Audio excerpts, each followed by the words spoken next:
The statements we're about to show you are from the Holy Quran, and is said to be the official, unchanged, pure word of God, revealed over 1400 years ago. Claiming to be the word of God is a heavy statement, and without proof, or if a single contradiction is found within the book, the apparent word of God will be proven false. So without further ado, let's put the book to the test.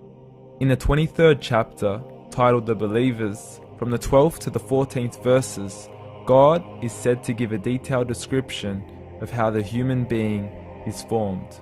It begins by saying, "We then placed him as a sperm drop in a place of settlement, firmly fixed. Then we made the drop into a alaqa." We will translate this word very soon. "And then we changed the alaqa into a lump. Then we made out of that lump into bones. And then we clothed the bones with flesh. Then we caused him to grow and come into being and attain the definitive human form." In the 21st century, we can now safely say that this verse is clearly describing the process of human development in correct chronological order. However, what we should be paying attention to in particular is the second stage, referring to the development of the embryo. The specific word used to describe the embryo in this verse is the word alaqa. The word alaqa, when translated into English, can mean three separate things. Firstly, a blood clot, or to be suspended, that is to be hanging or clinging to something, or thirdly and finally, a leech. Now, all three definitions don't come anywhere near what we perceive to be the human embryo. So, why are these words used, and what significance do they share with the human embryo? Can the embryo be described as a blood clot? Well, what do you think?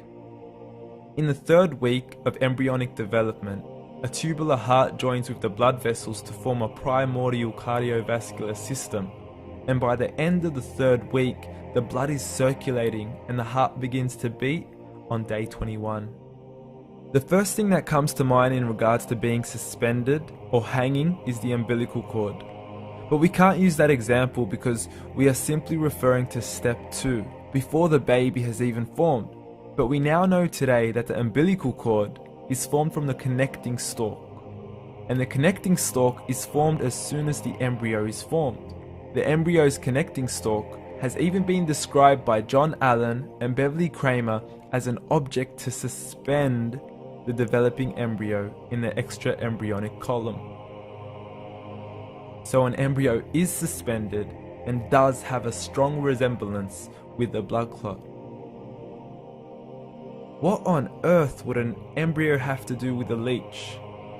Figure A shows the structure of an embryo at 25 days. Figure B shows a leech.